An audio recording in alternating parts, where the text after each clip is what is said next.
Keep it high, keep it tight. I'm Jay Mercer, a review guy, back to bring you another 5-minute review. I'm actually re-recording this video because there was so much to talk about that I was not able to make it a 5-minute review, but I wanted it to be a 5-minute review. So we're going to try to move through this fast because there's so much to talk about with this album. We're talking about, of course, Eat the Elephant by A Perfect Circle. So A Perfect Circle is a supergroup that was formed in, I believe, 1999 by Maynard Keenan of Tool, and I forget the name of the guitarist, but he was from Ashes Divide. I can't say I have much experience with that band, so I can't really comment on that. But this is a mostly hard rock project that has expanded over the years, but they went on a hiatus after their 2004 release, and that album was a mostly anti-war song cover, and it did commercially very well. It did very, very well on the Billboard 200. It debuted at number 2. It sold over 180,000 copies and stayed on the Billboard for, I believe it was 78 weeks, and they got a lot of praise for it. It got critical acclaim, and reception-wise, it was just overall a very successful album. And 13 years later, they come out with Eat the Elephant, which is their comeback album. And there's a big question of, can they establish a fan base that will eat this album up like they did their previous albums? Will it be as popular? Will it get the same sort of praise and reception? Well, this is a polarizing album. This is an album that is immediately getting a lot of mixed feelings about it because it is not a hard rock album.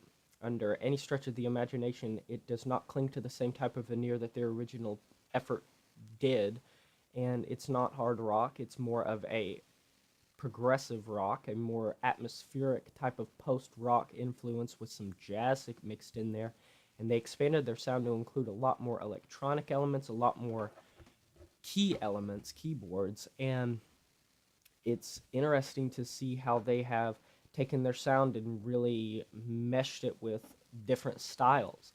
And this is an album that, from start to finish, for me, I very, very much liked. I think that it takes their sound that has been well tailored and expands it to different lengths. And as a prog fan, I was very welcoming of this change. I think that it came out very well. I think that this album as a whole does what it's meant to do very well. And I have to say that some tracks that I really want to highlight is the track So Long and Thanks for All the Fish. This is a track that really encaptures a lot of emotion. It's very heartfelt. It's kind of a statement to just life in general, and it references the deaths of Carrie Fisher and Gene Wilder and David Bowie and Muhammad Ali. And in the song, he actually references like Willy Wonka and Carrie Fisher's character Leia from Star Wars, and Gene Wilder's character Willy Wonka, and Muhammad Ali's death. And it's very, very heartfelt. It feels genuine, and I have to say that Maynard's voice on this is very, very well done and well tailored for this album. It's so pleasing to the ears to hear these songs, and my favorite track is, funny enough, one that I'm actually, the title's slipping my mind. It's called like Up and Down the River or something. It has river in the title, but the way they are mixing these keyboards and these extra elements, these orchestral elements, makes this album feel very epic. It makes it feel very atmospheric and expansive.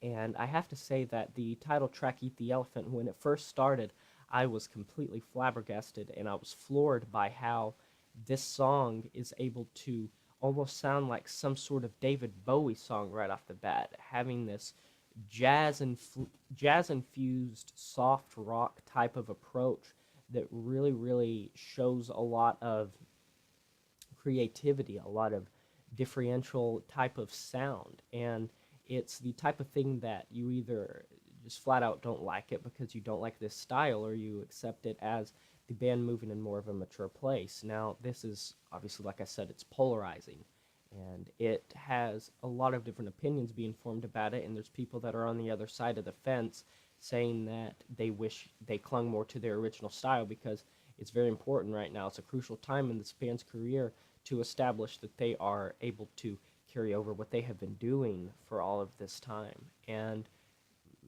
bring it to a new level. And these fans that have listened to their previous work feel maybe a bit let down by how this album came out just because it's a different style entirely. But personally, I feel like this is a mature sound. This is a progressive sound and a progressive idea that I personally really enjoy. And I think that it is one of the things you have to think with an open mind because this is a very thought-provoking album from start to finish. It has a lot of different facets to it and a lot of different ideas that kind of formulate into one album that kind of encaptures you straight from the start, and with this atmospheric tone to it and this just amazing vocalism and lyricism.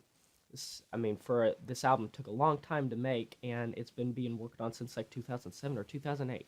So I'll talk to you guys next time. I'm going to give this album a perfect 8.5 out of 10. Now, it's not a 9, it's not a 10, but I think that's where it belongs.